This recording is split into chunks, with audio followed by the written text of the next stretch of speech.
Hi friends, നമ്മൾ ഇന്ന് നോക്കാൻ പോകുന്നത് 7ാം ക്ലാസ്സിലെ പുതിയ പാഠപുസ്തകമായ സോഷ്യൽ സയൻസിലെ 3ാമത്തെ ചാപ്റ്ററാണ് ഭരണഘടന വഴിയും വഴികാട്ടിയും. ഓക്കെ, നമുക്ക് ക്ലാസ്സിലേക്ക് പോവാം. നോക്കിക്കേ, മഹാത്മാഗാന്ധി യങ് ഇന്ത്യയിൽ 1931 പറഞ്ഞേക്കുന്ന കാര്യം ഇവിടെ കൊടുത്തേക്കുന്നത് നമുക്കൊന്ന് വായിച്ചു നോക്കാമേ. എല്ലാ പ്രതിസന്ധികളിൽ നിന്നും രക്ഷാകർതൃത്വത്തിൽ നിന്നും ഇന്ത്യയെ മോചിപ്പിക്കുന്ന ഒരു ഭരണഘടനയ്ക്കായി ഞാൻ പരിശ്രമിക്കും. ഏറ്റവും ദരിദ്രരായ മനുഷ്യർക്ക് രാജ്യത്തെ രൂപപ്പെടുത്തുന്നതിൽ കാര്യക്ഷമമായ ശബ്ദമുണ്ടാകുകയും രാജ്യം അവരുടേതാണെന്ന് അവർക്ക് തോന്നുകയും ചെയ്യണം. ഉച്ചനീചത്വങ്ങളില്ലാതെ എല്ലാ സമുദായക്കാരും തികഞ്ഞ സൗഹാർദ്ദത്തോടെ ജീവിക്കുന്ന ഇന്ത്യക്കായാണ് എൻ്റെ പരിശ്രമം. തൊട്ടുകൂടായ്മയുടെയും ലഹരി വസ്തുക്കളുടെയും ശാപമില്ലാത്ത ഇന്ത്യ. പുരുഷന്മാരുടെ അവകാശങ്ങൾ അതേപോലെ സ്ത്രീകൾക്കും അനുഭവിക്കാനാകുന്ന ഇന്ത്യ. സ്വാതന്ത്ര്യത്തിന് ശേഷമാണോ നമ്മൾ ഭരണഘടനയെക്കുറിച്ച് ചിന്തിച്ചു തുടങ്ങിയത്? അല്ല. നോക്കിക്കേ, 1931 അദ്ദേഹം യങ് ഇന്ത്യയിൽ ഇത് കുറിച്ചത്. നമുക്ക് സ്വാതന്ത്ര്യം കിട്ടുന്നത് എപ്പോഴാണ്? 1947 അല്ലേ? അപ്പോൾ നമുക്ക് സ്വാതന്ത്ര്യം കിട്ടിയിട്ടല്ല, സ്വാതന്ത്ര്യം കിട്ടുന്നതിന് മുന്നേ നമ്മൾ ഭരണഘടനയെക്കുറിച്ച് ചിന്തിക്കുന്നുണ്ടായിരുന്നു. ഭാവി ഇന്ത്യയുടെ ഭരണഘടനയിൽ എന്തെല്ലാം ആശയങ്ങൾ ഉണ്ടാകണമെന്നാണ് മഹാത്മാഗാന്ധി ആഗ്രഹിച്ചത്? ഭാവി ഇന്ത്യയുടെ ഭരണഘടനയിൽ എന്തെല്ലാം ആശയങ്ങൾ ഉണ്ടാകണമെന്നാണ്? പരമാധികാരം, തുല്യത, സാഹോദര്യം, ലിംഗനീതി. എല്ലാവരും തുല്യരായിരിക്കണമെന്നും ആണെന്നോ പെണ്ണെന്നോ വേർതിരിവില്ലാതെ എല്ലാവരെയും തുല്യരായിട്ട് കാണണമെന്നാണ് അദ്ദേഹം ആഗ്രഹിച്ചത്. അതുപോലെ തന്നെ എല്ലാവരും തമ്മിൽ പരസ്പര സാഹോദര്യ ബന്ധം ഉണ്ടായിരിക്കണം. നോക്കിക്കേ, ഭരണഘടന സ്വാതന്ത്ര്യ സമര സേനാനികളുടെ സ്വപ്നം. ബ്രിട്ടീഷ് ആധിപത്യത്തിനെതിരെ ഉയർന്നു വന്ന ആദ്യത്തെ ബഹുജന സമരം ഏതായിരുന്നു? 1857 ഒന്നാം സ്വാതന്ത്ര്യ സമരം. അതിൽ പങ്കാളികളായതാരൊക്കെയാണ്? സൈനികർ, ഗോത്രവർഗക്കാർ, രാജാക്കന്മാർ, പ്രഭുക്കന്മാർ, കർഷകർ തുടങ്ങി നിരവധി വിഭാഗങ്ങളാണ് സമരത്തിൽ പങ്കാളികളായത്. ജനങ്ങൾക്കിടയിൽ മതസൗഹാർദ്ദത്തിൽ ഊന്നിയുള്ള ദേശീയബോധം വളർത്തുന്നതിന് ഈ സമരം സഹായകമായി. ദേശീയബോധം ശക്തിപ്പെട്ടതോടെ വൈദേശിക ആധിപത്യത്തിനെതിരെ ഇന്ത്യയുടെ വിവിധ ഭാഗങ്ങളിൽ എന്തു വന്നു? ചില പ്രാദേശിക സംഘടനകൾ വന്നിട്ടുണ്ട്. പ്രാദേശിക സംഘടനകൾ, അതിന് ഉദാഹരണം ഏതൊക്കെയാണ്? Indian association, Madras native association, Pune Sarvajanik സഭ. പ്രാദേശിക സ്വഭാവമുള്ള ഇത്തരം സംഘടനകളിൽ നിന്നും വിഭിന്നമായിട്ട് ആര് വരികയാണ്? നമ്മുടെ ഇന്ത്യൻ നാഷണൽ കോൺഗ്രസ് വരികയാണ്. അപ്പോൾ പ്രാദേശിക സ്വഭാവമുള്ള സംഘടനകളിൽ നിന്നും മാറി ദേശീയ തലത്തിൽ ഒരു സംഘടന ഉയർന്നു വന്നു. എന്നാണ്? 1885 ഇന്ത്യൻ നാഷണൽ കോൺഗ്രസ്. ANC രൂപീകൃതമായതെന്നാണ്? 1885. അതോടെ ദേശീയ തലത്തിൽ ബ്രിട്ടീഷ് വിരുദ്ധ പ്രക്ഷോഭങ്ങൾക്ക് ഒരു സംഘടിത മാനം കൈവന്നു. ഇന്ത്യയിലെ വിവിധ ജനവിഭാഗങ്ങളുടെ പ്രശ്നങ്ങൾ അധികാരികളുടെ ശ്രദ്ധയിൽപ്പെടുത്തുക. എന്തൊക്കെയാണ് ലക്ഷ്യം?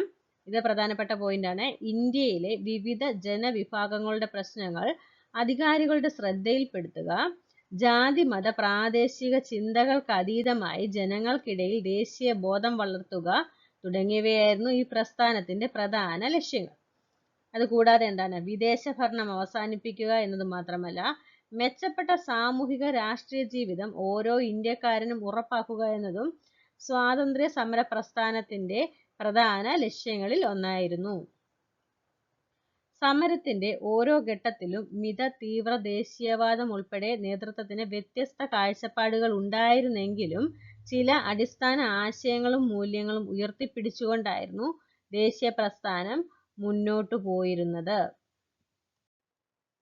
ഗാന്ധിജിയുടെ വരവോടുകൂടിയാണ് സ്വാതന്ത്ര്യ സമര പ്രസ്ഥാനത്തിന് ബഹുജന സ്വഭാവം കൈവന്നത്. ഗാന്ധിജിയുടെ സ്വാധീനം സാമൂഹിക നീതിയിൽ അധിഷ്ഠിതമായ ജനാധിപത്യം എന്ന ആവശ്യം ശക്തമാക്കി. ദേശീയ പ്രസ്ഥാനം മുന്നോട്ട് വെച്ച സ്വാതന്ത്ര്യം, സാമൂഹിക നീതിയിൽ അധിഷ്ഠിതമായ സമത്വം, സാഹോദര്യം, മതസൗഹാർദ്ദം എന്നീ ആശയങ്ങളും മൂല്യങ്ങളുമാണ് നമ്മുടെ ഭരണഘടനയുടെ അടിത്തറയാകേണ്ടതെന്ന് നേതാക്കൾ ആഗ്രഹിച്ചു. ഈ കാഴ്ചപ്പാടുകളാണ് നമ്മുടെ ഭരണഘടനാ നിർമ്മാണത്തെ സ്വാധീനിച്ചത്. ഇവിടെ നോക്കിക്കേ, ഇവിടെ ഒരു ചിത്രം കാണിച്ചിട്ടുണ്ട്. എന്താണ്? മതസൗഹാർദ്ദം, സാഹോദര്യം, ജനാധിപത്യം, ക്ഷേമരാഷ്ട്രം, നീതി, മതനിരപേക്ഷത, തുല്യത, എല്ലാവർക്കും സ്വാതന്ത്ര്യം. ജനങ്ങള് ഇതാണ് ആഗ്രഹിക്കുന്നത്. വ്യക്തി സ്വാതന്ത്ര്യത്തിന് പ്രാധാന്യം നൽകണം, പൗര അവകാശങ്ങൾ ഉറപ്പാക്കണം, എല്ലാ മതങ്ങൾക്കും തുല്യ പ്രാധാന്യം നൽകണം, സാമൂഹ്യ നീതി ഉറപ്പുവരുത്തണം, ജനാധിപത്യ ഭരണം ശക്തിപ്പെടുത്തണം. ഓക്കെ, നോക്കിക്കേ, ഇന്ത്യൻ സ്വാതന്ത്ര്യ സമര ചരിത്രത്തിലെ പ്രധാനപ്പെട്ട 3 സംഭവങ്ങളാണ് ഇവിടെ പറഞ്ഞേക്കുന്നത്. നമ്മൾ പഠിച്ചത് തന്നെയാണ്, അത് ക്രോഡീകരിച്ച് പറഞ്ഞേക്കുക. നോക്കിക്കേ, 1857 ഒന്നാം സ്വാതന്ത്ര്യ സമരം. ആദ്യത്തെ ബഹുജന സമരമാണ്. സൈനികർ, ഗോത്രവർഗക്കാർ, കർഷകർ, രാജാക്കന്മാർ തുടങ്ങിയവരാണ് ഈ സമരത്തിൽ പങ്കെടുത്തത്. മതസൗഹാർദ്ദത്തിൽ ഊന്നിയുള്ള ദേശീയ ബോധം വളരുന്നതിന് കാരണമായി. പ്രാദേശിക സംഘടനയുടെ പ്രവർത്തനം ശക്തിപ്പെട്ടു. അടുത്തത് ഇന്ത്യൻ നാഷണൽ കോൺഗ്രസിന്റെ രൂപീകരണമാണ്. ദേശീയ തലത്തിൽ രൂപീകരിക്കപ്പെട്ട ആദ്യ സംഘടന ഏതാണ്? INC ആണ്. ബ്രിട്ടീഷുകാർക്കെതിരെയുള്ള പ്രക്ഷോഭങ്ങൾക്ക് സംഘടിത മാനം കൈവന്നു. ഇന്ത്യയിലെ വിവിധ ജനവിഭാഗങ്ങളുടെ പ്രശ്നങ്ങൾ അധികാരികളുടെ ശ്രദ്ധയിൽപ്പെടുത്തി. ജാതി മത പ്രാദേശിക ചിന്തകൾക്ക് അതീതമായി ജനങ്ങൾക്കിടയിൽ ദേശീയ ബോധം വളർന്നു. അടുത്തത് ഗാന്ധിജിയുടെ ആഗമനം. സാമൂഹിക നീതിയിൽ അധിഷ്ഠിതമായ ജനാധിപത്യം എന്ന ആവശ്യം ശക്തമാക്കി. ഉച്ചനീചത്വങ്ങൾ ഇല്ലാത്ത ഇന്ത്യക്കായി പരിശ്രമിച്ചു. സമത്വം, സാഹോദര്യം, മതസൗഹാർദ്ദം എന്നിവ ഉയർത്തിപ്പിടിച്ചു. ഇന്ത്യൻ നാഷണൽ കോൺഗ്രസിന്റെ ബഹുജന അടിത്തറ ശക്തിപ്പെട്ടു. നോക്കിക്കേ, ഭരണഘടനയുടെ മുൻഗാമി. ഭരണഘടന വരുന്നതിന് മുന്നേ ഉള്ള കാര്യം ഇവിടെ പറയുന്നത്, നമുക്കൊന്ന് വായിച്ചു നോക്കാം. ഇവിടെ ഒരു കുട്ടിയുടെ 2 സംശയങ്ങൾ പറയുന്നുണ്ട്, നമുക്ക് നോക്കാം. എന്താണ്? 1947 ആഗസ്റ്റ് 15-നല്ലേ നമുക്ക് സ്വാതന്ത്ര്യം കിട്ടിയത്. നമുക്ക് സ്വാതന്ത്ര്യം കിട്ടിയത് എന്നാണ്? 47-ലാണ് നമുക്ക് സ്വാതന്ത്ര്യം കിട്ടുന്നത്. എന്നാൽ നമുക്ക് ഭരണഘടന നിലവിൽ വന്നത് എപ്പോഴാണ്? 50-ലാണ് അല്ലേ? 1950-ലാണ് ഭരണഘടന നിലവിൽ വരുന്നത്. അപ്പോൾ ഇവിടെ കുട്ടി പറയുന്നത് എന്താണ്? അതിന് മുന്നേ നോക്കി വെക്കണം. ഭരണഘടന നിലവിൽ വന്നത് എന്നാണ്? 1950 ജനുവരി 26-നാണ്. ഇത് എക്സാമിന് ചോദിക്കുന്നതല്ലേ. ശരി, ഇനി കുട്ടി എന്താ പറയുന്നത്? അപ്പോൾ സ്വാതന്ത്ര്യം നേടി 2.5 വർഷത്തോളം എന്തായിരുന്നു ഇന്ത്യയുടെ ഭരണഘടനയും നിയമവും? നമ്മൾക്ക് സ്വാതന്ത്ര്യം കിട്ടിയത് 47-ലാണ്. നമ്മുടെ ഭരണഘടന നിലവിൽ വരുന്നത് എന്നാണ്? 50-ലാണ്. അപ്പോൾ ഈ ഗ്യാപ്പിനിടയിൽ നമ്മുടെ ഭരണഘടനയും നിയമവും എന്തായിരുന്നു എന്നാണ് കുട്ടിയുടെ സംശയം. നോക്കിക്കേ, ബ്രിട്ടീഷുകാർ 1935-ൽ പാസാക്കിയ ഗവൺമെന്റ് ഓഫ് ഇന്ത്യ ആക്ട് എന്ന നിയമസംഹിതയാണ് റിപ്പബ്ലിക്കായി മാറും വരെ നമ്മുടെ ഇന്ത്യ പിന്തുടർന്നത്. അപ്പോൾ എന്താണ്? ബ്രിട്ടീഷുകാർ 1935-ൽ പാസാക്കിയ ഗവൺമെന്റ് ഓഫ് ഇന്ത്യ ആക്ട് ആണ് നമ്മൾ പിന്തുടർന്നത്. നമ്മുടെ ഭരണഘടനയുടെ പല ആശയങ്ങളും വ്യവസ്ഥകളും ഈ നിയമത്തിൽ നിന്നാണ് എടുത്തിരിക്കുന്നത്. 1950 ജനുവരി 26-നാണ് നമ്മുടെ ഭരണഘടന നിലവിൽ വന്നത്. അത് പ്രധാനപ്പെട്ട പോയിന്റാണ്. ഓക്കെ, നോക്കിക്കേ, ഇവിടെ ഒരു ചിത്രം കാണിച്ചിട്ടുണ്ട്. എന്താണ്? ഗവൺമെന്റ് ഓഫ് ഇന്ത്യ ആക്ടിന്റെ സവിശേഷതകളാണ്. The government of India act 1935. നോക്കിക്കേ, 6 പ്രവിശ്യകളിൽ ദ്വിമണ്ഡല സഭകൾ, കേന്ദ്രത്തിൽ ദ്വിമണ്ഡല സഭ. കേന്ദ്രത്തിനും അന്നത്തെ പ്രവിശ്യകൾക്കുമായി അധികാരം വിഭജിച്ചു. ദുർബല വിഭാഗങ്ങൾ, സ്ത്രീകൾ, തൊഴിലാളികൾ എന്നിവർക്ക് പ്രത്യേക മണ്ഡലങ്ങൾ. 321 വിഭാഗങ്ങളും 10 പട്ടികകളും. നോക്കിക്കേ, ഗവൺമെന്റ് ഓഫ് ഇന്ത്യ ആക്ട് 1935. ഇന്ത്യയിൽ ഉത്തരവാദിത്തമുള്ള ഒരു സർക്കാരിന്റെ രൂപീകരണത്തിലേക്ക് നയിച്ച നിയമം ഏതാണ്? Government of India act 1935. British parliament പാസാക്കിയ ഏറ്റവും ദൈർഘ്യമേറിയ ഈ നിയമത്തിൽ 321 ഭാഗങ്ങളും 10 പട്ടികകളും ഉൾക്കൊള്ളുന്നു. അപ്പോൾ ബ്രിട്ടീഷ് പാർലമെന്റ് പാസാക്കിയ ഏറ്റവും ദൈർഘ്യമേറിയ നിയമം ഏതാണ്? Government of India act 1935.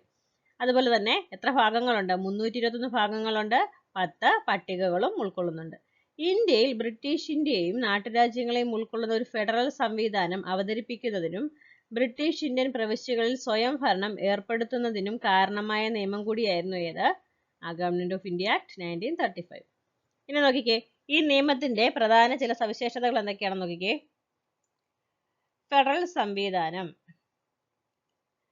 ഈ നിയമം കേന്ദ്രത്തിനും പ്രവിശ്യകൾക്കുമിടയിൽ അധികാരങ്ങൾ വിഭജിച്ചു. ഇതിനായി 3 തരത്തിലുള്ള ലിസ്റ്റുകൾ ഉണ്ടായിരുന്നു. ഏതൊക്കെയാണ്? ഫെഡറൽ ലിസ്റ്റ്, പ്രവിശ്യ ലിസ്റ്റ്, കൺകറന്റ് ലിസ്റ്റ്.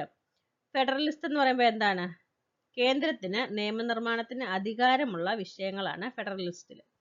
പ്രവിശ്യ ലിസ്റ്റില് പ്രവിശ്യകൾക്ക് നിയമനിർമ്മാണത്തിന് അധികാരമുള്ളത്. കൺകറന്റോ? കേന്ദ്രത്തിനും പ്രവിശ്യകൾക്കും തുല്യ അധികാരമാണ് കൺകറന്റ് ലിസ്റ്റിൽ. അവശേഷിക്കുന്ന അധികാരങ്ങൾ ആർക്കാണ്? വൈസ്രോയിൽ നിക്ഷിപ്തമായിരിക്കുന്നു. പ്രവിശ്യകൾക്ക് സ്വയം ഭരണാവകാശം. പ്രവിശ്യാ തലങ്ങളിൽ ദ്വിഭരണം നിർത്തലാക്കി. കേന്ദ്രത്തിന് സ്വാധീനമുള്ള ഫെഡറലിസ്റ്റിന് കീഴിലുള്ള വിഷയങ്ങളെ എങ്ങനെയാണ് തരംതിരിച്ചത്? റിസർവ് എന്നും ട്രാൻസ്ഫേർഡ് എന്നും. അതായത് സംവരണം ചെയ്ത വിഷയങ്ങളെന്നും കൈമാറ്റം ചെയ്ത വിഷയങ്ങളെന്നും. ഇനി നോക്കിക്കേ, സംവരണം ചെയ്ത വിഷയങ്ങൾ ആരുടെ നിയന്ത്രണത്തിലാണ്? ഗവർണർ ജനറലിന്റെ നിയന്ത്രണത്തിലായിരുന്നു. ഉദാഹരണം നോക്കിക്കേ, പ്രതിരോധം, വിദേശകാര്യം, പോലീസ്, നികുതി എന്നിവയായിരുന്നു ഉദാഹരണങ്ങൾ. കൈമാറ്റം ചെയ്യപ്പെട്ട വിഷയങ്ങൾ ആരുടെ നിയന്ത്രണത്തിലാണ്? കൗൺസിൽ ഓഫ് മിനിസ്റ്റേഴ്സിന്റെ ചുമതലയിലായിരുന്നു. എന്നാൽ പ്രവിശ്യ നിയമസഭയെ വിശ്വാസത്തിലെടുത്തുകൊണ്ട് പ്രവർത്തിക്കാൻ ബാധ്യസ്ഥരായിരുന്നു. ഇനിയും ദ്വിമണ്ഡല നിയമനിർമ്മാണ സഭ നോക്കിക്കേ. കേന്ദ്രത്തിൽ ദ്വിമണ്ഡല നിയമനിർമ്മാണ സഭ ശുപാർശ ചെയ്തു. അവ house of assembly, council of state എന്നിങ്ങനെ അറിയപ്പെട്ടു. ഹൗസ് ഓഫ് അസംബ്ലി എങ്ങനെ അറിയപ്പെട്ടത്? അധോസഭ എന്നും കൗൺസിൽ ഓഫ് സ്റ്റേറ്റ് എങ്ങനെ അറിയപ്പെട്ടത്? ഉപരിസഭ എന്നും അറിയപ്പെട്ടു. ഓക്കെ. ആകെയുള്ള 11 പ്രവിശ്യകളിൽ 6ലും ദ്വിമണ്ഡല സഭകൾ നിലവിൽ വന്നു. ബംഗാൾ, മദ്രാസ്, ബോംബെ, ബീഹാർ, അസം, ഏകീകൃത പ്രവിശ്യകൾ തുടങ്ങിയവയിലാണ് ദ്വിമണ്ഡല സഭകൾ നിലവിൽ വന്നത്. ഇവയ്ക്കെല്ലാം പുറമെ ദുർബല വിഭാഗങ്ങൾ, സ്ത്രീകൾ, തൊഴിലാളികൾ എന്നിവർക്ക് പ്രത്യേക മണ്ഡലങ്ങൾ സംവരണം ചെയ്തു. ഇത് ഭരണകാര്യങ്ങളിൽ അവരുടെ പ്രാതിനിധ്യം വർദ്ധിപ്പിക്കുന്നതിന് സഹായിച്ചു. ഭരണഘടന നിർമ്മാണത്തിലേക്ക് 1946-ൽ അധികാര കൈമാറ്റം ചർച്ച ചെയ്യുന്നതിനായി ഇന്ത്യ സന്ദർശിച്ച ക്യാബിനറ്റ് മിഷന്റെ പ്രധാന നിർദ്ദേശങ്ങളിലൊന്നായിരുന്നു സ്വതന്ത്ര ഇന്ത്യക്കായുള്ള ഒരു നിയമസംഹിത. ഈ ലക്ഷ്യം മുൻനിർത്തിയാണ് ഭരണഘടനാ നിർമ്മാണ സഭ രൂപീകൃതമായത്. ഇനി നോക്കിയേ, ക്യാബിനറ്റ് മിഷൻ എന്താണെന്ന്. ഇന്ത്യക്ക് പരമാധികാരം കൈമാറുന്നത് സംബന്ധിച്ച് ഇന്ത്യൻ നേതാക്കളുമായി ചർച്ച നടത്തുന്നതിനായി ബ്രിട്ടീഷ് സർക്കാർ നിയോഗിച്ച 3 അംഗ സമിതിയാണ് ക്യാബിനറ്റ് മിഷൻ. ബ്രിട്ടീഷ് പ്രധാനമന്ത്രി ക്ലെമന്റ് ആറ്റ്ലി മുൻകൈയെടുത്താണ് ക്യാബിനറ്റ് മിഷൻ രൂപീകരിച്ചത്. ആരാണ്? ബ്രിട്ടീഷ് പ്രധാനമന്ത്രി ക്ലെമന്റ് ആറ്റ്ലി. നോക്കിക്കേ, അംഗങ്ങൾ ആരൊക്കെയാണെന്ന്. ബ്രിട്ടീഷ് മന്ത്രിസഭാംഗമായ Pethick Lawrence, Stafford Cripps, AV Alexander എന്നിവരായിരുന്നു മിഷൻ അംഗങ്ങൾ. ഇന്ത്യയിലെ പ്രധാന രാഷ്ട്രീയ കക്ഷികളുടെ നേതാക്കളുമായി ചർച്ച നടത്തിയ അവർ ഇന്ത്യക്ക് ഒരു ഭരണഘടന തയ്യാറാക്കുന്നതിന് വേണ്ടി ഭരണഘടനാ നിർമ്മാണ സഭ വിളിച്ചു ചേർക്കണമെന്ന കോൺഗ്രസിന്റെ ആവശ്യം അംഗീകരിച്ചു. ഇന്ത്യയുടെ ഭാവി രാഷ്ട്രീയ സംവിധാനത്തെക്കുറിച്ച് അവർ തയ്യാറാക്കിയിട്ടുള്ള പ്രസ്തുത പരിപാടി ക്യാബിനറ്റ് മിഷൻ പദ്ധതി എന്ന പേരിൽ അറിയപ്പെട്ടു. നോക്കിക്കേ, ഭരണഘടനാ നിർമ്മാണ സഭ 389 അംഗങ്ങൾ ഉണ്ടായിരുന്ന ഭരണഘടനാ നിർമ്മാണ സഭയുടെ ആദ്യ യോഗം എന്നാ നടന്നത്? 1946 ഡിസംബർ 9-നാണ് നടന്നത്. ഇന്ത്യയിലെ എല്ലാ വിഭാഗം ജനങ്ങൾക്കും പ്രാതിനിധ്യം നൽകിയ ഈ സഭയിൽ 296 അംഗങ്ങൾ ബ്രിട്ടീഷ് ഇന്ത്യൻ പ്രവിശ്യകൾക്കും 93 അംഗങ്ങൾ നാട്ടുരാജ്യങ്ങൾക്കുമായി മാറ്റിവെച്ചിരുന്നു. 15 വനിതകൾക്കും ഭരണഘടനാ നിർമ്മാണ സഭയിൽ അംഗത്വം ലഭിച്ചിരുന്നു. അമ്മു സ്വാമിനാഥൻ, ദാക്ഷായണി വേലായുധൻ, ആനി മസ്ക്രീൻ എന്നിവരാണ് കേരളത്തെ പ്രതിനിധീകരിച്ച് പങ്കെടുത്ത വനിതകൾ. ജവഹർലാൽ നെഹ്റു, ഡോക്ടർ രാജേന്ദ്ര പ്രസാദ്, സർദാർ വല്ലഭായ് പട്ടേൽ തുടങ്ങിയ വ്യക്തിത്വങ്ങൾ ഭരണഘടനാ നിർമ്മാണ സഭയ്ക്ക് നേതൃത്വം നൽകി. ആരൊക്കെയാണ്? ജവഹർലാൽ നെഹ്റു, ഡോക്ടർ രാജേന്ദ്ര പ്രസാദ്, സർദാർ വല്ലഭായ് പട്ടേൽ.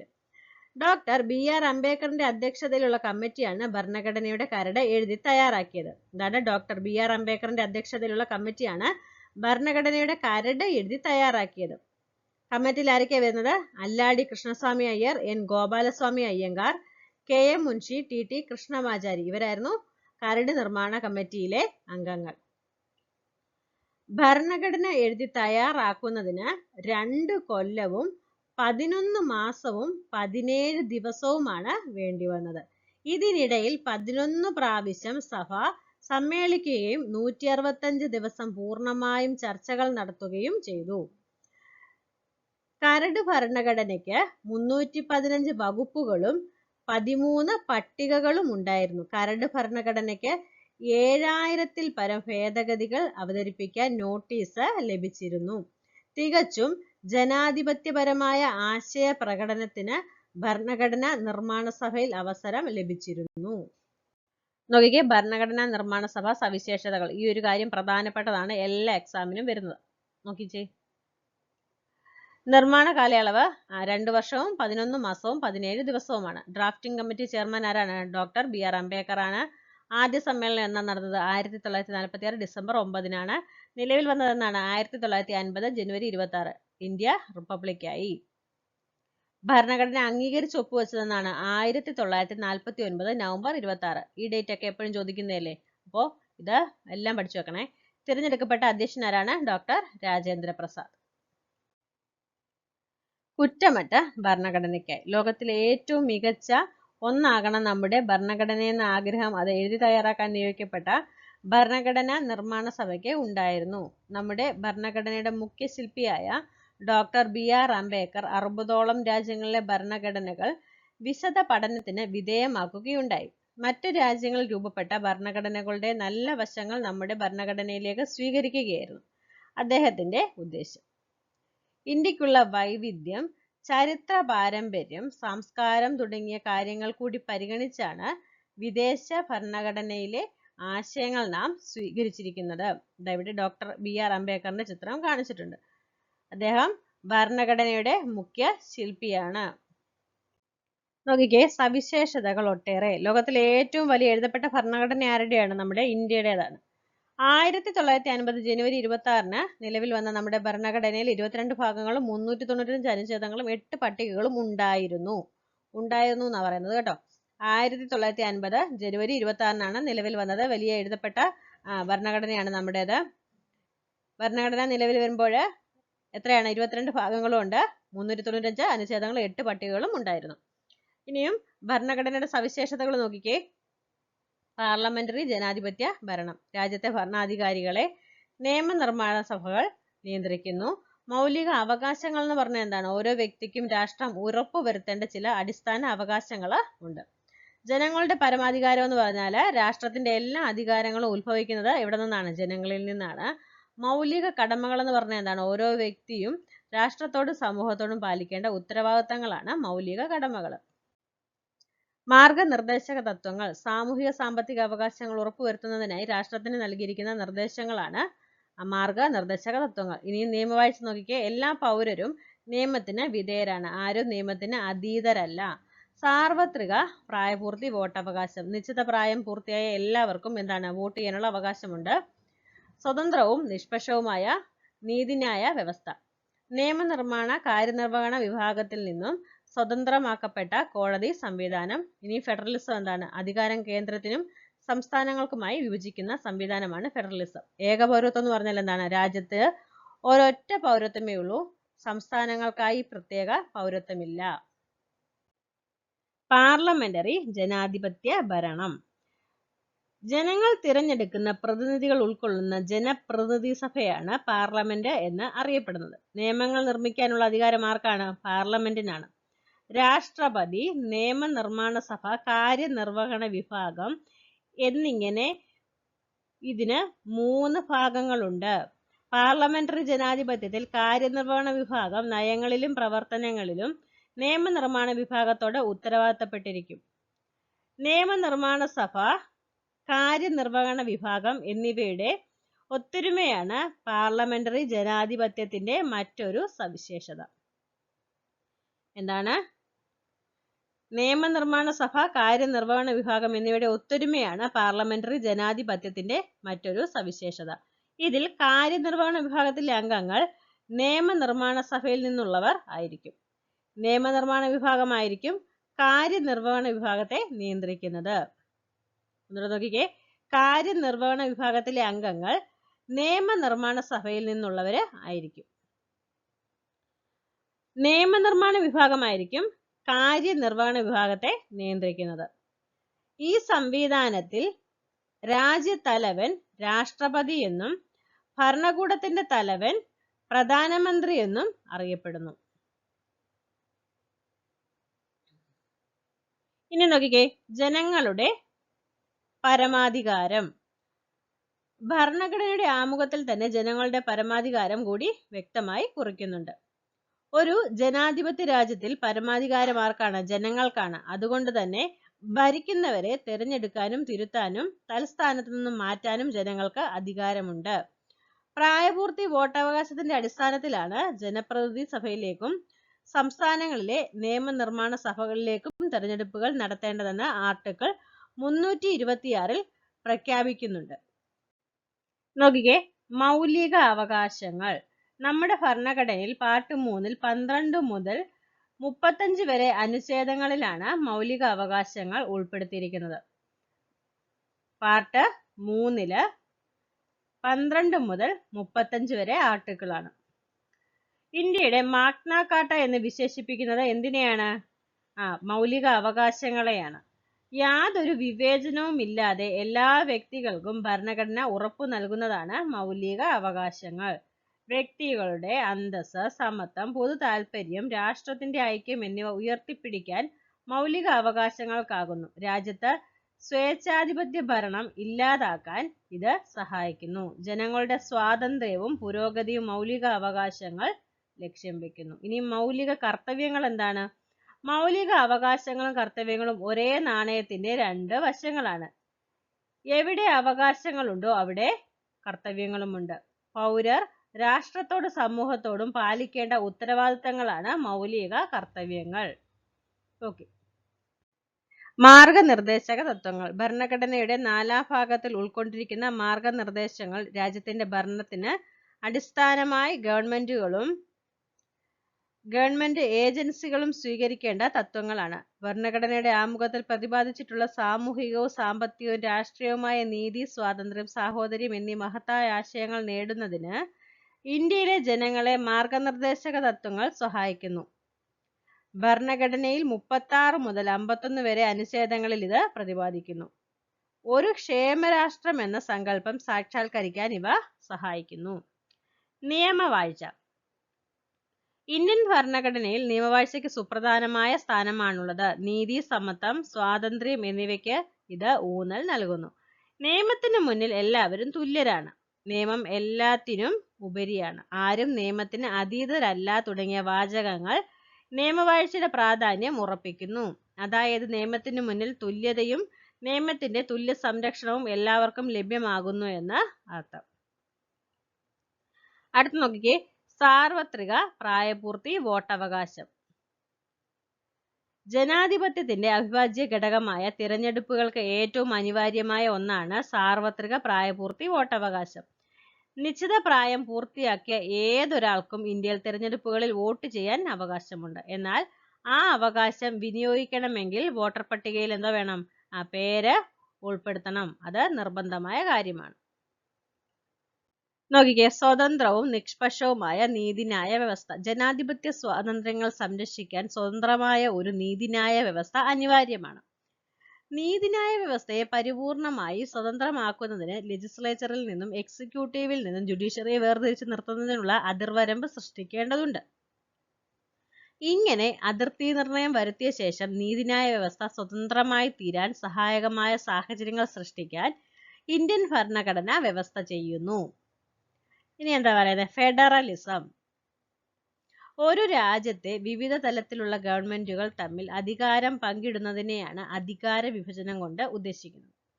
ഒരു രാജ്യത്തെ വിവിധ തലത്തിലുള്ള ഗവൺമെന്റുകൾ തമ്മിൽ എന്ത് ചെയ്യുന്നു? അധികാരം പങ്കിടുന്നു. ഓക്കെ. ഇന്ത്യൻ ഭരണ സംവിധാനത്തിൽ രാജ്യത്തിന്റെ അധികാരങ്ങൾ ഒരു തലത്തിൽ മാത്രം കേന്ദ്രീകരിക്കാതെ അവ കേന്ദ്ര സർക്കാരിനും സംസ്ഥാന സർക്കാരുകൾക്കും ഇടയിൽ വിഭജിച്ച് നൽകുന്ന സമീപനമാണുള്ളത്. അധികാര വിഭജനം പരാമർശിക്കുന്നത് ഭരണഘടനയുടെ എവിടെയാണ്? 7-ാം പട്ടികയിലാണ്. അധികാര വിഭജനത്തിൽ കൂടുതൽ വിഷയങ്ങളും പ്രധാന അധികാരങ്ങളും ആർക്കാണ്? കേന്ദ്രത്തിനാണ്. ഭരണഘടന ഭേദഗതി ചെയ്യാനുള്ള അധികാരങ്ങളിലും കേന്ദ്രത്തിനാണ് മേൽക്കൈ ലഭിക്കുന്നത്. കേന്ദ്രത്തിനും സംസ്ഥാനങ്ങൾക്കുമായി അധികാരം വിഭജിച്ച് നൽകുന്നത് union list, state list, concurrent list എന്നിങ്ങനെ 3 ലിസ്റ്റുകളിൽ ഉൾപ്പെടുത്തിയാണ്. ഇനി നോക്കിക്കേ, ഏക പൗരത്വം എന്താണ്? നമ്മുടെ ഭരണഘടന രാജ്യത്താകമാനം ഒരൊറ്റ പൗരത്വ സംവിധാനമാണ് ഏർപ്പെടുത്തിയിട്ടുള്ളത്. അതായത് ഒരു ഇന്ത്യൻ പൗരൻ പൗരത്വ പദവിക്കുള്ള എല്ലാ ആനുകൂല്യങ്ങളോടും പ്രത്യേക അവകാശങ്ങളോടും കൂടി രാജ്യത്തെ ഏത് പ്രദേശത്തും നിയമാനുസൃതമായി പൗരനായി തന്നെ അംഗീകരിക്കപ്പെടുന്നു എന്നർത്ഥം. ജന്മസിദ്ധം, പിന്തുടർച്ച, രജിസ്ട്രേഷൻ, ചിരകാല അധിവാസം, പ്രദേശ സംയോജനം എന്നിങ്ങനെ 5 തരത്തിൽ പൗരത്വത്തിന് ഭരണഘടന അനുമതി നൽകുന്നു. നിയമങ്ങളുടെ ഉറവിടം. നമ്മുടെ ഭരണഘടന രാഷ്ട്രത്തിന്റെ അടിസ്ഥാന നിയമസംഹിതയാണ്. ഭരണഘടനാ വ്യവസ്ഥകൾക്ക് അനുസൃതമായി മാത്രമേ കേന്ദ്ര സംസ്ഥാന സർക്കാരുകൾക്ക് ഏതൊരു നിയമവും നിർമ്മിക്കാൻ കഴിയൂ. സർക്കാരുകൾക്ക് നിയമങ്ങൾ നിർമ്മിക്കാനും നടപ്പിലാക്കാനും കഴിയുന്ന അതിരുകൾ ഭരണഘടന നിർവചിച്ചു നൽകുന്നു എന്ന് അർത്ഥം. നിയമത്തിന്റെ വ്യവസ്ഥ എന്ന നിലയിലും സ്രോതസ് എന്ന നിലയിലും പരമോന്നത സ്ഥാനമാണ് ഭരണഘടനയ്ക്ക് ഉള്ളത്. ഇനി നോക്കിക്കേ, പരിസ്ഥിതി സംരക്ഷണ നിയമം, വിദ്യാഭ്യാസ അവകാശ നിയമം, അഴിമതി നിരോധന നിയമം, തൊഴിൽ നിയമം, ബാലനീതി നിയമം, വിവരാവകാശ നിയമം, ഭൂപരിഷ്കരണ നിയമം, ഭക്ഷ്യസുരക്ഷാ നിയമം, ബാലവേല നിരോധന നിയമം, ദുരന്ത നിവാരണ നിയമം, വനം വന്യജീവി സംരക്ഷണ നിയമം, ദേശീയ സുരക്ഷാ നിയമം. ഇതൊക്കെ എന്താണ്? ഈ നിയമങ്ങളെല്ലാം ഭരണഘടന അനുസൃതമായി നിർമ്മിക്കപ്പെട്ടവയാണ്. നോക്കിക്കേ, ബാലാവകാശ നിയമങ്ങൾ, കുട്ടികൾക്ക് അവകാശപ്പെട്ട നിയമങ്ങൾ നോക്കിക്കേ. ബാലവേല നിരോധന നിയമം, ബാലനീതി നിയമം, വിദ്യാഭ്യാസ അവകാശ നിയമം. നോക്കിക്കേ, ഇവിടെ കുട്ടികളുടെ അവകാശങ്ങളെ കുറിച്ചാണ് പറയുന്നത്. നമുക്കിതൊന്ന് വായിച്ചു നോക്കാമേ. 1-ാം ലോക മഹായുദ്ധത്തെ തുടർന്നാണ് കുട്ടികളുടെ സംരക്ഷണവും സുരക്ഷയും അനിവാര്യമായ വിഷയമാണെന്ന് ലോകരാജ്യങ്ങൾക്ക് ബോധ്യമായത്. അങ്ങനെയാണ് 1924 league of Nations Geneva declaration of child പ്രഖ്യാപിക്കുന്നത്. തുടർന്ന് 1948 ഡിസംബർ 10 നടന്ന യൂണിവേഴ്സൽ ഡിക്ലറേഷൻ ഓഫ് ഹ്യൂമൻ റൈറ്റ്സിലും കുട്ടികൾക്ക് പ്രത്യേക പരിഗണന ഉറപ്പുവരുത്തി. ശേഷം 1959 ഡിസംബർ 10 ഡിക്ലറേഷൻ ഓഫ് ചൈൽഡ് പ്രഖ്യാപിക്കുകയും ഇതിലൂടെ കുട്ടികളുടെ ആരോഗ്യം, ഭക്ഷണം, വിദ്യാഭ്യാസം, വിനോദം, തുല്യത എന്നിവയ്ക്കുള്ള അവകാശവും അക്രമം, വിവേചനം, അവഗണന എന്നിവയിൽ നിന്നുള്ള പരിരക്ഷണവും ഉറപ്പുവരുത്തി. ഒടുവിൽ 1989 നവംബർ 20 ചരിത്രപ്രസിദ്ധമായ കുട്ടികൾക്കായുള്ള അവകാശ ഉടമ്പടി ഐക്യരാഷ്ട്രസഭ ഒപ്പുവെച്ചു. 2002 UN കുട്ടികൾക്കിണങ്ങുന്ന ലോകം എന്ന പ്രഖ്യാപനം കൂടി നടത്തുകയും ചെയ്തതിലൂടെ ലോകത്താകമാനം കുട്ടികളുടെ അവകാശങ്ങൾക്ക് പ്രാമുഖ്യം കൽപ്പിക്കപ്പെട്ടു. 1948 യൂണിവേഴ്സൽ ഡിക്ലറേഷൻ ഓഫ് ചൈൽഡ് ചുവടുപിടിച്ച് നമ്മുടെ ഭരണഘടനയിലും കുട്ടികളുടെ അവകാശങ്ങൾക്ക് കാര്യമായ പരിഗണനയാണ് നൽകിയത്. ഭരണഘടനയിലെ നിരവധി അനുച്ഛേദങ്ങൾ കുട്ടികളുടെ സംരക്ഷിത ബാല്യം ഉറപ്പുവരുത്തുന്നു. കൂടാതെ കുട്ടികൾ നമ്മുടെ രാഷ്ട്രത്തിന്റെ അമൂല്യ സമ്പത്താണെന്ന് പ്രഖ്യാപിച്ചുകൊണ്ട് 1974 ഓഗസ്റ്റിൽ നമ്മുടെ രാജ്യം കുട്ടികൾക്കായുള്ള ദേശീയ നയം പ്രഖ്യാപിച്ചു. 1989 UN ഉടമ്പടി പ്രകാരം 1992 സെപ്റ്റംബറിന് ഇന്ത്യയും ഉടമ്പടിയിൽ ഒപ്പുവെച്ചു. 2002 കുട്ടികൾക്കിണങ്ങുന്ന ലോകം എന്ന UN ഉടമ്പടി പ്രഖ്യാപനത്തിന് ശേഷം 2004 ഫെബ്രുവരി 9 കുട്ടികൾക്കായുള്ള ദേശീയ ചാർട്ടർ ഇന്ത്യ പ്രസിദ്ധീകരിക്കുകയും ഓരോ കുട്ടികൾക്കും ജന്മസിദ്ധമായ അവകാശം സന്തോഷത്തോടെയും ആരോഗ്യത്തോടെയും അനുഭവവേദ്യമാക്കുകയാണ് ഈ ചാർട്ടറിന്റെ ലക്ഷ്യമെന്ന് പ്രഖ്യാപിക്കുകയും ചെയ്തു. 2005 ഇന്ത്യയിൽ ബാലാവകാശ കമ്മീഷൻ ആക്ടും കേരള സംസ്ഥാന ബാലാവകാശ സംരക്ഷണ കമ്മീഷൻ ആക്ടും, അതായത് 2013 ജൂൺ 3 നിലവിൽ വന്നത് ബാലാവകാശം ഉറപ്പുവരുത്തുന്നതിൽ കേരളം ഏറെ മുൻപന്തിയിലാകുന്നതിന് നമ്മെ സഹായിച്ചു.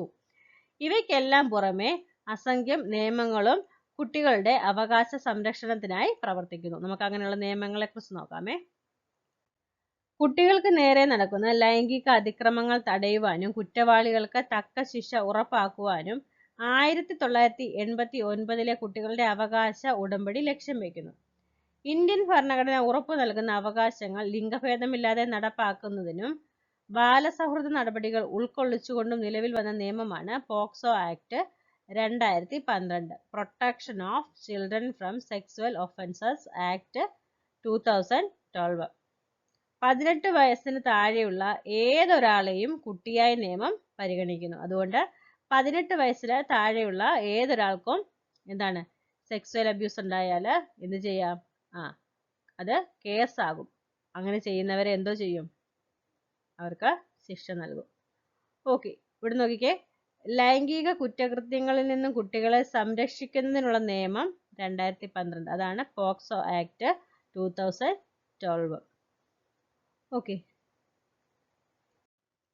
നോക്കിക്കേ. ഭയരഹിതമായും സുരക്ഷിതമായും സമൂഹത്തിൽ ജീവിക്കുവാൻ ഓരോ കുട്ടിക്കും അവകാശമുണ്ട്.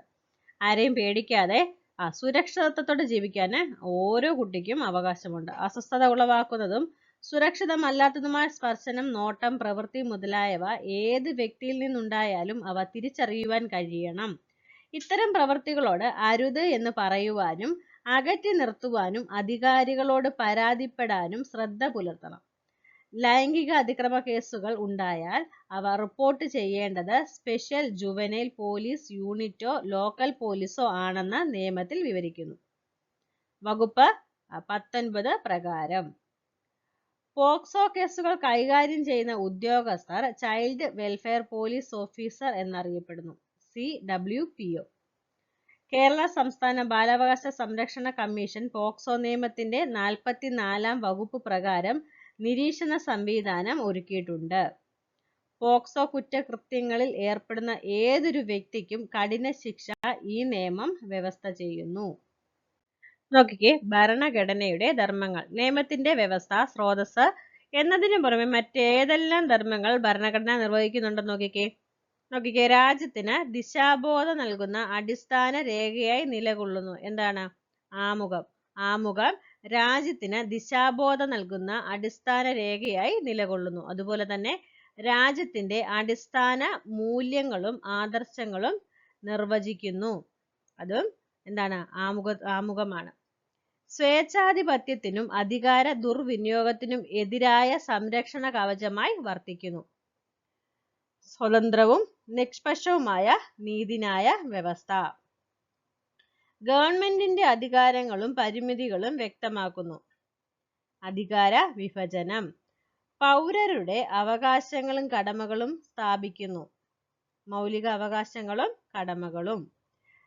രാജ്യത്തെ എല്ലാ ഭരണ സംവിധാനങ്ങളും ഭരണഘടനയ്ക്ക് വിധേയമായാണ് പ്രവർത്തിക്കുന്നത് എന്ന് ഉറപ്പ് വരുത്തുന്നു.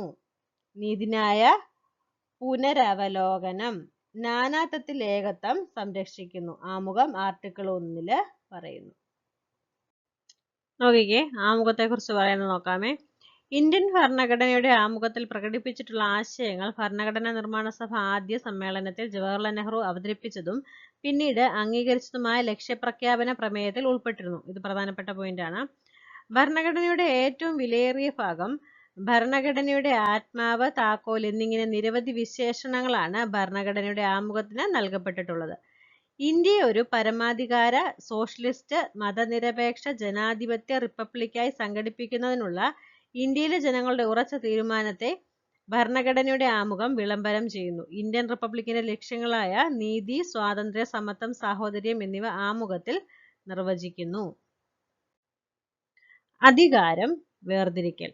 നമ്മുടെ ഭരണഘടനയിൽ ഭരണകൂടത്തിന്റെ 3 ഘടകങ്ങളായ നിയമനിർമ്മാണ സഭ, കാര്യനിർവഹണ വിഭാഗം, നീതിന്യായ വിഭാഗം എന്നിവയുടെ സ്ഥാനവും അധികാരവും നിർവചിച്ചിട്ടുണ്ട്. ഇന്ത്യൻ ഭരണ സംവിധാനത്തിൽ അധികാരം നിയമനിർമ്മാണ സഭ, കാര്യനിർവഹണ വിഭാഗം, നീതിന്യായ വിഭാഗം ഇവയിൽ ഏതെങ്കിലും ഒന്നിൽ കേന്ദ്രീകരിക്കുന്നത് തടയുന്നതിനും ജനാധിപത്യത്തെ പിന്തള്ളി ഏകാധിപത്യം കടന്നുവരാതിരിക്കാനും ഭരണഘടന ശ്രദ്ധിച്ചിട്ടുണ്ട്. രാജ്യത്തിന് ആവശ്യമായ നിയമങ്ങൾ നിർമ്മിക്കുക എന്നുള്ളത് നിയമനിർമ്മാണ സഭയുടെ പ്രധാനപ്പെട്ട ചുമതലയാണ്. നിയമങ്ങളുടെയും നയങ്ങളുടെയും നടപ്പിലാക്കൽ, ഭരണ നിർവഹണം എന്നീ ചുമതലകൾ നിർവഹിക്കുന്ന ഗവൺമെന്റിന്റെ വിഭാഗമാണ് കാര്യനിർവഹണ വിഭാഗം. നിയമനിർമ്മാണ, കാര്യനിർവഹണ വിഭാഗങ്ങൾ ഭരണഘടന അനുസൃതമായി പ്രവർത്തിക്കുന്നുണ്ടെന്ന് ഉറപ്പുവരുത്തുന്ന സംവിധാനമാണ് നീതിന്യായ വിഭാഗം. നീതിന്യായ പുനരവലോകനം. പാർലമെന്റ് പാസാക്കുന്ന നിയമങ്ങളുടെയും കാര്യനിർവഹണ വിഭാഗം പുറപ്പെടുവിക്കുന്ന ഉത്തരവുകളുടെയും ഭരണഘടനാ സാധുത പരിശോധിക്കുവാനും ഭരണഘടനയുടെ വാക്കുകൾക്കോ അർത്ഥത്തിനോ വിരുദ്ധമാണെന്ന് ബോധ്യമായാൽ അവയെ റദ്ദാക്കാനുമുള്ള സുപ്രീം കോടതിയുടെ അധികാരമാണ് നീതിന്യായ പുനരവലോകന അധികാരം. നോക്കിക്കേ, മാറ്റിയും തിരുത്തിയും മുന്നോട്ട്. ഇവിടെ എന്താണ് നമ്മുടെ ഭരണഘടന ഭേദഗതി ചെയ്തേക്കുന്നതിൻ്റെ ഒരു ചിത്രമാണ് കാണിച്ചേക്കുന്നത്. എന്താണ് ഒന്നാമത് പറഞ്ഞേക്കുന്നത് എന്താണ് 1950 ജനുവരി 26-ന് ഇന്ത്യൻ ഭരണഘടന നിലവിൽ വന്നു. പിന്നീട് എന്താണ് ഇങ്ങോട്ട് വരുന്നതെല്ലാം ഭേദഗതി ചെയ്തേക്കുന്നതിനെ കുറിച്ച് പറയുകയാണ്. ഒന്നാമത്തെ ഭേദഗതി എന്താ പറഞ്ഞേക്കുന്നത് 1951 പട്ടികകളുടെ എണ്ണം എത്രയായി 9 പിന്നെ 42ാമത്തെ ഭേദഗതി 1976 മതേതരത്വം സോഷ്യലിസം അഖണ്ഡത എന്നിവ കൂട്ടിച്ചേർത്തു. ഭേദഗതി 44 1978 സ്വത്തവകാശം മൗലിക അവകാശം അല്ലാതായി. 73 74 എന്താണ് 1992 പഞ്ചായത്തി രാജ് നഗരപാലിക നിയമം. ഭേദഗതി 101 അതിനു മുന്നേ ഭേദഗതി 86 2002 വിദ്യാഭ്യാസം മൗലിക അവകാശമായി മാറി. ഭേദഗതി 101 2016 ചരക്ക് സേവന നികുതി GST. അടുത്ത എന്താണ് ലാസ്റ്റില് 2023 ഭേദഗതി ചെയ്തിട്ടുണ്ട്. അതേതാന്ന് നോക്കിക്കേ. അത് നാരീശക്തി വന്ദൻ അധീനിയമാണ്. നാരീശക്തി വന്ദൻ അധീനിയം 2023 ഭേദഗതി ചെയ്തത്. 106ാം ഭേദഗതിയാണ്.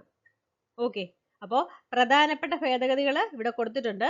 ഇത് നിർബന്ധമായിട്ടും പഠിക്കണം, കാരണം ടെക്സ്റ്റിൽ പറഞ്ഞേക്കുന്നതല്ലേ. ഓക്കെ, ഇവിടെ നോക്കിക്കേ, ചില ക്വസ്റ്റ്യൻസ് കാണിച്ചിട്ടുണ്ട്. നമുക്ക് ആൻസർ നോക്കാമേ. ഇപ്പം നമ്മൾ കണ്ട ആ ചിത്രത്തെ ഡിപ്പെൻഡ് ചെയ്തിട്ടുള്ളതാണേ. 1976 ഏതെല്ലാം ആശയങ്ങൾ ഭരണഘടനയിൽ പുതുതായി കൂട്ടിച്ചേർത്തു? ഏതൊക്കെയാണ്? Socialist, secular, integrity. ഇനിയും ഇന്ത്യയുടെ ഭരണഘടന നിലവിൽ വന്നത് എന്നാണ് 1950 അല്ലേ. ഭരണഘടനയിൽ ആദ്യമായി വരുത്തിയ മാറ്റം എന്ത്? ഏത് വർഷം? എന്താ വരുത്തിയത്? 9ാം പട്ടിക കൂട്ടിച്ചേർത്തു. 1951 ഭേദഗതി ചെയ്തത്. രാജ്യത്തെ സ്വത്തവകാശം എത്ര കാലം മൗലിക അവകാശമായി നിലനിന്നു എന്നാ ചോദിച്ചേക്കുന്നത്. 1978 ഭേദഗതി ചെയ്യുന്നത്. അപ്പോൾ ഭരണഘടന നിലവിൽ വരുന്നത് എന്നാണ് 1950. അപ്പോൾ 5 2 7 20 28 വർഷമാണ് സ്വത്തവകാശം മൗലിക അവകാശമായിട്ട് നിലനിന്നത്. ഓക്കെ, വിദ്യാഭ്യാസം ഇന്ത്യയിൽ മൗലിക അവകാശമാണോ? വിദ്യാഭ്യാസം ഇന്ത്യയിലെ മൗലിക അവകാശമാണ്. എന്ന് മുതലാണ് വിദ്യാഭ്യാസം ഇന്ത്യയിലെ മൗലിക അവകാശമായത്? എന്ന് മുതലാണ്? 2002 മുതലാണ് അല്ലേ. ഇതുവരെ എത്ര തവണ ഇന്ത്യൻ ഭരണഘടന ഭേദഗതി ചെയ്തിട്ടുണ്ട്? നമ്മൾ ലാസ്റ്റ് നോക്കിയത് എത്രയാണ്? 106ാമത്തെ ഭേദഗതി അല്ലേ. അപ്പോൾ എത്ര തവണ ഭേദഗതി നടന്നു? 106 തവണയാണ് ഭേദഗതി ചെയ്തേക്കുന്നത്. ഓക്കെ, കാലാനുസൃതമായി മാറ്റങ്ങൾ വരുത്താവുന്ന ഒന്നാണ് നമ്മുടെ ഭരണഘടന. മാറുന്ന സാമൂഹ്യ ആവശ്യങ്ങൾ പരിഗണിച്ച് ഭരണഘടനയിൽ മാറ്റങ്ങൾ വരുത്തുന്ന പ്രക്രിയയാണ് ഭരണഘടനാ ഭേദഗതി. എങ്ങനെയെല്ലാം ഭേദഗതികൾ മാറ്റം വരുത്താമെന്ന് ഇവിടെ പറഞ്ഞിട്ടുണ്ട്, ഭരണഘടനയിൽ തന്നെ വിശദീകരിച്ചിട്ടുണ്ട്. 368ാം വകുപ്പ് പ്രകാരം ഭരണഘടന ഭേദഗതി ചെയ്യാനുള്ള അധികാരം ആർക്കാണ്? പാർലമെന്റിനാണ്. എന്നാൽ ഭരണഘടനയുടെ അടിസ്ഥാന ഘടന ഭേദഗതി ചെയ്യാൻ പാടുള്ളതല്ല. അടിത്തറ ഇളക്കരുത്. 1973 കാസർഗോഡ് എടനീർമഠത്തിലെ അധിപനായിരുന്ന കേശവാനന്ദ ഭാരതി കേരള സർക്കാരിനെതിരെ നൽകിയ കേസിലായിരുന്നു ഭരണഘടനയുടെ അടിസ്ഥാന ഘടനയിൽ യാതൊരു മാറ്റവും വരുത്താൻ പാടില്ലെന്ന് സുപ്രീം കോടതി വിധിച്ചത്. നോക്കിക്കേ, വിദ്യാഭ്യാസം മൗലികാവകാശം. വിദ്യാഭ്യാസം മൗലികാവകാശമാക്കപ്പെട്ടത് 2002 86ാം ഭരണഘടനാ ഭേദഗതി പ്രകാരമാണ്. ഈ വ്യവസ്ഥകൾ ഭരണഘടനയിൽ 21A വകുപ്പായി ചേർത്തിട്ടുണ്ട്. ഈ ഭേദഗതി അനുസരിച്ചാണ് 2009 ആഗസ്റ്റ് 4 നിലവിൽ വന്ന നിയമമാണ് വിദ്യാഭ്യാസ അവകാശ നിയമം 2009. 6 മുതൽ 14 വയസ്സ് വരെ പ്രായമുള്ള എല്ലാ കുട്ടികൾക്കും സൗജന്യവും നിർബന്ധിതവുമായ വിദ്യാഭ്യാസം ഉറപ്പുവരുത്തുന്നതാണ് പ്രസ്തുത നിയമം. ഇനിയും ചെറു ഭരണഘടന. 1976 42ാം ഭേദഗതി വഴിയാണ് മതേതരത്വം, സോഷ്യലിസം, അഖണ്ഡത എന്നീ വാക്കുകൾ ഭരണഘടനയുടെ ആമുഖത്തിൽ എഴുതി ചേർത്തത്. ഭരണഘടനയിൽ വേറെയും ചില മാറ്റങ്ങൾ ഈ ഭേദഗതിയിലൂടെ വരുത്തിയിരുന്നു. സുപ്രധാനമായ നിരവധി മാറ്റങ്ങൾ വരുത്തിയതിനാൽ ഈ ഭേദഗതിയെ ചെറു ഭരണഘടന എന്ന് വിളിക്കുന്നു. നോക്കിക്കേ, നിയമങ്ങൾ നടപ്പാക്കുമ്പോൾ രാജ്യത്ത് ഇനിയും യാഥാർത്ഥ്യമാകാതെ ഭൂപരിഷ്കരണം, സ്ത്രീധന നിരോധന നിയമം കടലാസിൽ തന്നെ, മദ്യവിപത്ത് നിയമം കൊണ്ട് മാത്രം തടയാനാവില്ല, ബാലാവകാശ നിയമങ്ങൾ കർക്കശമാക്കണമെന്ന് ആവശ്യം. അപ്പോൾ ഇവിടെ എന്താണ് കുറച്ച് വാർത്താ തലക്കെട്ടുകൾ കാണിച്ചേക്കുകയാണ് അല്ലേ. നമുക്കറിയാം എന്താണ് ഇതിനെല്ലാം തന്നെ എന്താണ് നിയമങ്ങൾ ഉണ്ട്. നമ്മുടെ രാജ്യത്ത് നിയമങ്ങളുണ്ട്. എന്നാലും എന്താണ് മനുഷ്യര് അതൊന്നും എന്ത് ചെയ്യുന്നില്ല, പൂർണ്ണമായിട്ടും അനുസരിക്കുന്നില്ല അല്ലേ. അപ്പോൾ നിയമങ്ങൾ നടപ്പാക്കുമ്പോൾ നേരിടുന്ന വിവിധതരം വെല്ലുവിളികളാണ് ഇവിടെ കാണുന്നത്.